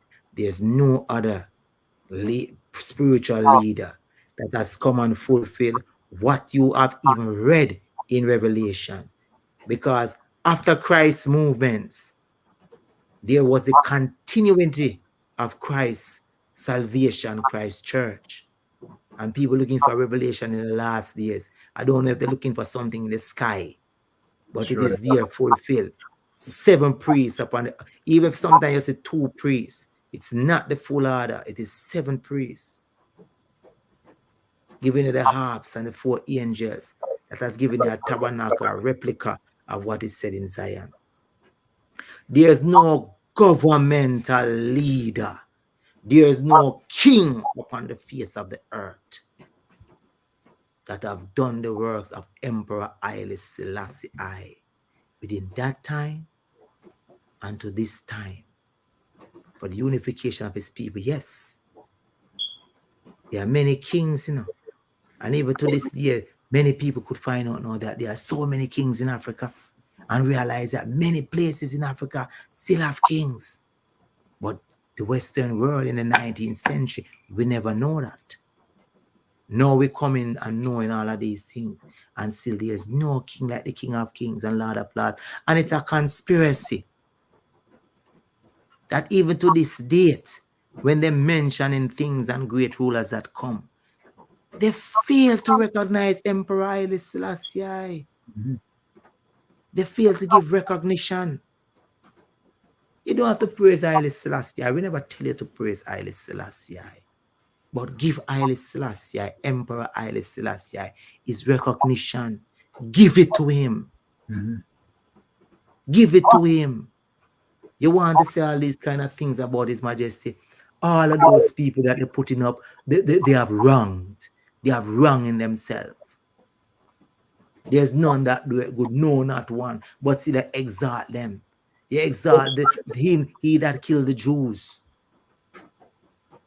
You exalt all of these people. You have all these days, Columbus days, all of these people, and you know the atrocity that they keep up. But you fail to recognize His Majesty Emperor Haile Selassie and what he has done for his people. Even Ethiopia to this day should look into themselves and realize without Emperor Haile Selassie, you will have an independent state, and Ethiopia could never retain its independence and always be an independent state without Emperor Haile Selassie. So with everything that happened there from the Derg, with Emperor Haile Selassie, all African countries must reverence Emperor Haile Selassie, give his due recognition. Because he has done his work, he has fulfilled the first and the last. And that is fulfillment of prophecy again. First and the last. Because you see no more that has risen. And there's no more King of Kings that has risen. And I say again, upon his tie, upon his vesture, was a name written, King of Kings. Now, Rastaman would say, he never crowned or Lord of Lords, right? All right. In 1966, the two became one when they met. Emperor Haile Selassie and the Most Right Honorable King Emmanuel Charles Edwards. They become the father and the son. They become the son and the father in sight, in vision. They became the King of Kings and they became the Lord of Lords in sight, in vision. Why? His Majesty is the King of all kings. Well, the Rastaman said never crown Lord of Lords. But in 1966, you saw the King of Kings and you saw the Lord of Lords when they shook hands. Because Queen Elizabeth said, his Lord shall be Lord over her lords. So he's the Lord of Lords. And the King of Kings and the Lord of Lords were together as one for the redemption of his people. And that is the redemption that was signed right there in front of all faces to see. The King of Kings and the Lord of Lords. And that was God right there in the midst, manifesting Father and Son. King of Kings, Lord of Lords, redemption of his people. Lord over all lords, King of all kings. Rastafari. Yes, I. Yes, I give thanks for that insight. I never heard that before, but it's Majesty. a good. It makes perfect sense. Yeah. Yeah. Well, I mean, everything that you mentioned, regarding all three individuals, a lot of it, what you said, it was kind of new to me, even, and I've been studying this order for some time still. So, give thanks. I imagine that it was definitely enlightening to some of the viewers as well. Give thanks, my Lord, for your for doing your due diligence, for understanding these things to be able to explain it clearly. Majesty. One more point that I wanted to touch on now is the fact that you know, there was a, I don't know how true it is or whatever, but I'm sure you've heard this before and maybe even seen some people. There's this thing that they say Marcus Garvey wrote regarding His Imperial Majesty, Emperor Haile Selassie I. And, Bobo Shanti, one of our rhetoric, is the three, one and three, they never disagree, you know. Mm-hmm. So people will say, but they do disagree because Marcus Garvey called him the cowardly lion, and he had all of this to say about him and things like that. So, what do you say to that kind of claim there? You see, some people must realize that, most people must realize that Marcus Garvey is your father. King Emmanuel Charles is your father. Emperor Haile Selassie is your father. Children, when they hear adults are speaking, if they don't understand, they must keep quiet.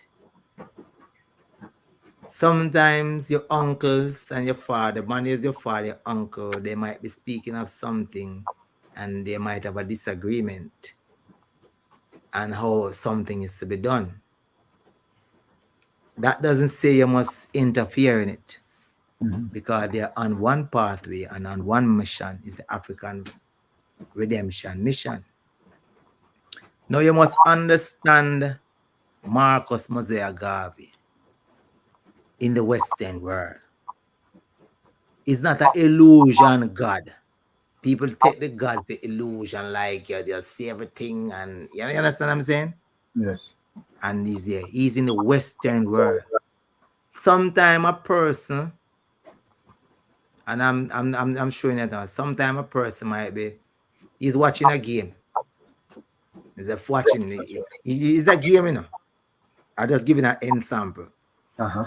He's watching a game. He's watching a football game or something, and he said, "Why the man never scored a goal? Why never do that?" He's seen it from the vision. He's seen from outside. He's seen something. And say, what madness that him do? Him should do this, him should do that. You understand? Him start get away and them thing there. Say, idiot, him shouldn't do that.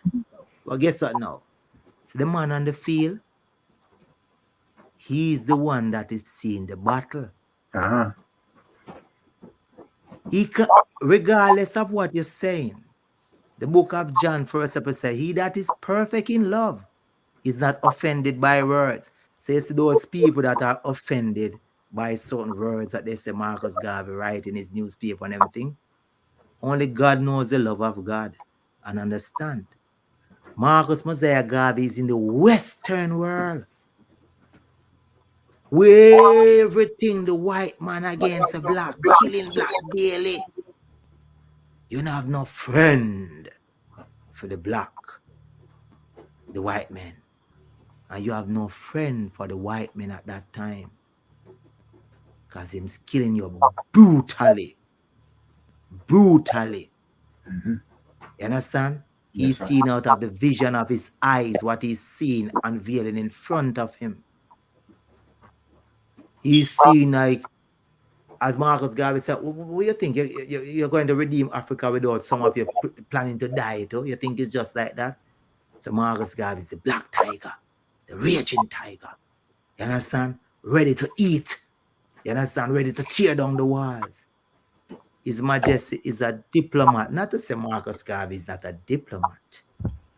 They're all diplomat and they have their diplomacy. Even Marcus Mosiah Garvey teaches of diplomacy in his book, 1937, Messages to the People. But His Majesty is fighting a war there. His Majesty, remember, His Majesty wanted to go to war. He wanted to stay on the battlefield. His people begged him. He was in the battlefield. He never had the guns. He never had the ammunitions. But Marcus Mosiah Garvey is in the Western world. The Western world is heating up. The Africans in the Western world are eating up. They want to go and fight. Remember, they are under oppression, 400 years in a black people blood boiling in. It's just the other day they start to divide up Africa. Yes, people lose them hands, Leopold and all. Do you understand? Many things happening. So His Majesty had to be the so many people now, because they say Marcus Garvey said that even enough Rasta, oh, not with Marcus Garvey and Marcus Garvey, this is Majesty and everything. Listen, man. Many people that talk, they are like Peter. Peter was a bad man, you know, and cut off ears of Christ, you know, and them thing then. And him still deny Christ. And even to this day, enough people speaking about Marcus Garvey and His Majesty, them still deny His Majesty. Because His Majesty said there's vast amount of land for you. And many of them same way that will speak of the, not to get away still, you understand? But many of them still have their finances. There are many of these people that, because I've seen them, but they're still not moving towards the redemption of Africa. So what you want His Majesty words to come to vain, no fruition? You understand? Probably, if you had not said anything about Marcus Mosiah Garvey and condemn him out of the picture, you would understand or get an understanding of how to go in and possess the land.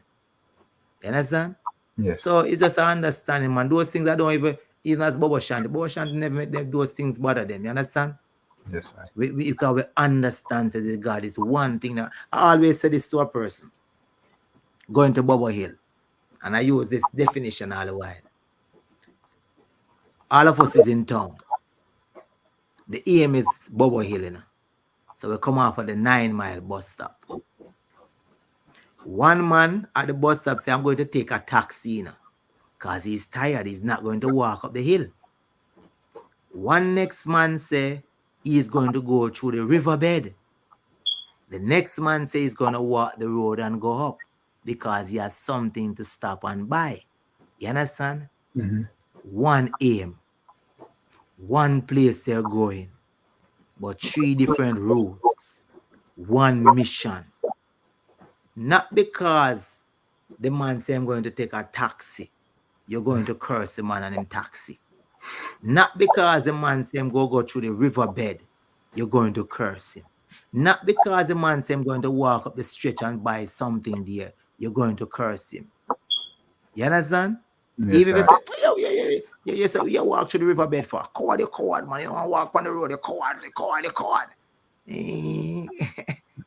One place you're going. Just make sure so we try to make it in before the hour blow. That's we can pray together. You understand? Yes, sir. That's the whole thing. So the 3 men have a mission. The prophet, the priest, and the king. And they are our prophet, our priest, and king that has come and taught us also. So we must have vision. That means we must have foresight. We must see how we're going to liberate our people, how we can better ourselves. What is there to put in place our people, right? We must see how we can bring the people redemption of themselves, to redeem themselves, to come out of the colonial ways that Babylon have given them all the hundreds and hundreds of years, things that the trauma. We have to take time and heal. That's why the biblical book would say, who is able to have compassion upon the dull and ignorant? This Christ have that. Some people don't have no compassion to be able to sit and listen. You have to be a person that like a counselor. That's why I say he's a mighty healer. You understand? He's a wonderful counselor. And then in yourself again, you're going to be a leader now, how to govern a nation, govern your family. You understand? So the prophet, priest, and king liberty live in us as a people also, where we have to elevate ourselves. You understand? So there are many prophets that have come, and there are many out there. We condemn none, and we give thanks to the works that they have done. And we see many spiritual leaders, because even to this day, you see how many spiritual leaders are coming now and showing you God in flesh. The Honorable King Emmanuel Charles Edwards and call a God. Sometimes I listen and I hear people calling each other God. I never used to hear those things. True. You understand? Yes, sir. You see people out there And them not saying Rastafari, but in their talking, they say, Rasta no.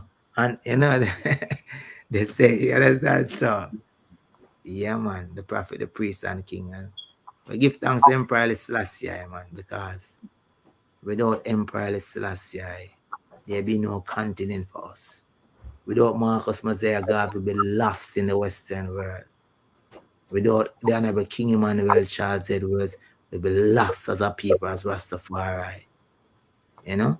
And we must realize that these two persons, Marcus Garvey, Emperor Haile Selassie, make us as Rastafari the Christ. You understand? Yes, sir. Marcus Mosiah Garvey, Emperor Haile Selassie, make us the Christ. To walk in that way of Christ. You understand? So the African Rasta man now, the dreadlock, they make us the Christ, you know. Because those are the two persons people here first, you know. Till the Christ forward. You understand? Because remember the Christ telling he was working at Up Park Camp, you know. Uh-huh. And the voice coming and from when the voice said him say, him have a work for go and do. And in this, you see, that is all again now. So King Emmanuel Charles Edward telling people that you have to find the God in yourself. You see, I'm telling you how him find the God in himself and find the mission. The voice in him tell him have a work and him say him stubborn and him father throw him down. And him say, what you mean? And bring him down there. Because many of us, you know, get the word, you know, the calling. And sometimes we don't move towards it. Uh-huh. Understand? Until something happen. Understand? What we're called to do. So we were called to do our work, just like how I get a call. I don't know how long they take till I start the program, you know, but it's a work man get called to do, you know. So we give thanks, you know, we give thanks to the viewers, we give thanks to everyone that is listening and own your black self. That's why I can tell people, you know, own your black self. And I don't want a man that is from Puerto Rico or these other places and try my speak about black, you know. Don't feel offended because I speak of myself first. You understand? But the redemption and the liberation of all people, because we know all people have been oppressed, even by their own answer, you know. When I speak of the oppression of the black man, what the black man has gone through, no nation has really not got through that. You understand? Yeah. No nation has been through that kind of brutality. People, other nations come out of slavery and they get something to start out. The black man got nothing. Nothing. You understand? Yes. Nothing. Right? So as it said, when African righteous people come together, the whole world will come together. You know, we are people that look for the betterment of humanity. And that is why even in slavery, you know, we go through the hardship, right? And here we are today. And we give thanks that we could even speak on these platforms. And we give thanks because I tell people all the while, if it was in the days of Marcus Mosiah Garvey, you know, think of it, how far would have reached or how far he would have reached because he never have these platforms and he was able to touch the entire world with his messages. Yeah, man. Message to the people. Yes, I That's the glorify. Yes, my Lord. Thanks for making the connections, and I mean, that's the what you know the conversation, the reasoning we just have just now is like it's fundamental, but it's also like it don't really get too much bigger than that. You know what I mean? The way the three individuals, you can clearly see what their work, their, as you said, their aims and objectives were all essentially the same. They had three different routes of doing it, but everybody was, you know, leaning towards the free and redeemed Africa, free and redeemed African people, you know, and all of them, like I said, deal with the Bible and salvation and Christ, you know. So it's really no disagreement there. It's just the same meditation, the same destination. One God, one aim, one destiny. You know. Yeah. So yeah, I found the reasoning to be very enlightening even myself, and I'm sure ones and ones who never heard any of this may be some new, uh, somewhat new information to them. But even the level that it was addressed, I think, was definitely you're going to hear something that you never heard before in that conversation, So give thanks. It was valuable and it should be appreciated. I appreciated it. Even if nobody else is listening to it, I definitely appreciate that reasoning there. Yeah, because like I said, it's fundamental, but it's really, you have to grasp that, because to even understand Rastafari, if you can't understand that, the principle of our Trinity and Marcus Mosiah Garvey, His Majesty, and King Emmanuel, what they stood for. I mean, you when you get too far away from the fundamentals, it's like you may have the look, and you may know the right words to say, but without the fundamental understanding of what it is that we're here for, it's like, yeah, you still can be misleading, to call yourself a Rastafari if you don't really grasp the fundamental, the basics, So understanding the Trinity is really as basic as it gets, but it's also as high as it gets. It doesn't get any bigger or any more complicated than that. It's complex and simple at the same time. Yeah. True, man. So, yeah, I did a really good job, my lord, of breaking it down and making it clear and understandable. And it was very helpful. I give thanks for your presence and for your time and, for all of the knowledge that you share with myself and the viewers. Um, you give thanks to the viewers as well, who are watching live right now. Thank you for being with us at this moment. And also, yeah, ones will be watching it in the future. So, hopefully this is kind of like something you can refer to if ever you have a question, or, share it to somebody if they don't understand what Bobo Shanti is about. You can share this reasoning and they will get the fullness of what the Ethiopia Africa Black International Congress is all about in one conversation. Yeah. So I don't really have any more questions. I don't know if there's anything else that you wanted to say, my Lord, but, give thanks same way for the Trinity, and give thanks for the idea, the concept of Pan-Africanism, give thanks for salvation, but also, be even beyond Pan-Africanism. His Majesty stood for international morality That's and the man. world peace, as the only real security. Because no matter how much United Nations we have, if the nations don't have morality, then they can make as many documents, they can make as many laws and rules, but if we don't uphold it with righteousness, it is all in vain. It's just a joke. It's just talking and not meaning anything. So yeah, the king definitely also, he had the solution, and so even our um, what's it called? Our letterhead, it says, for the government, for the poor and have-nots. Poor Right. and have-nots is international. Regardless of religion and culture and geographic location. You know, as Dada said, this Congress stands to land every man and woman and child under its own vine and fig tree. So what's yours is yours. You don't have to convert to anything to even observe this Trinity. You don't have to change yourself. You just have to know who you are and be true to yourself. And this church, this Congress stands for you too. You know what I mean? So it's like, yeah, you don't even have to be a Rastafari. You don't have to. You can be any religion. You can be any color. This government is here for you too. Righteousness is here for you too. It's just for you to know yourself and to choose to do right. You know? Yeah. And every decision, every move that we make, there's a right way and a wrong way. Probably many right ways and many wrong ways, but it's up to us to make a right decision and choose right. And yeah, that essentially is what Christ stands for. The R man, it stands for righteousness. So anybody can do that, you know? Yeah. And I say that because I don't want nobody to feel left out because we call ourselves Ethiopia Africa Black. Yes, it's for Bobo Shanti. We're black people, as the man said. Is Bobo Shanti means you're an African child. So, but that doesn't mean that you can't be righteous without being a Bobo Shanti. You know, Yeah, it doesn't mean that we don't care about you and we only care about ourselves, or that we're just here for self glorification or self righteousness. No, Christ came to save all people, to bring all sinners to repentance. Yeah. So yeah, that's my few words in closing to the reasoning.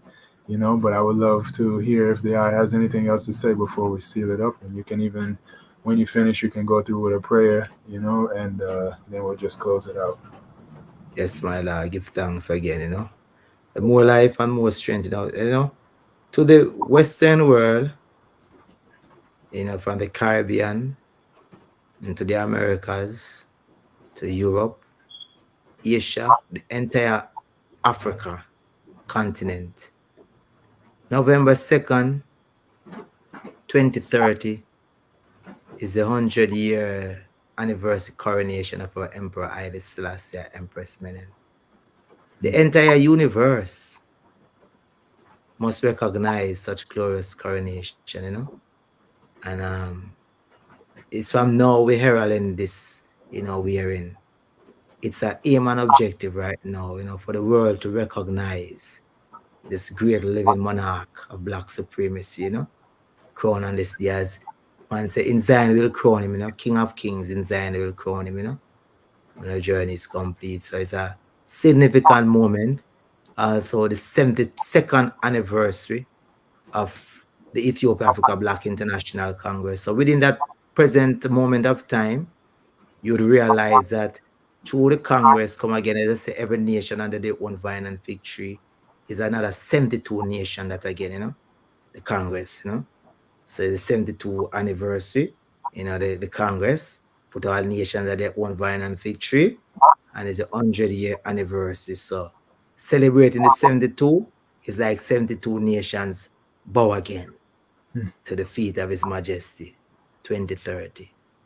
So the entire continent must awaken, and the Western world, the diaspora, the Americas, Europe, Asia, for this man, as I say, who stand for all. That is what makes His Majesty so unique, so special, out of all, King of Kings and all world leaders.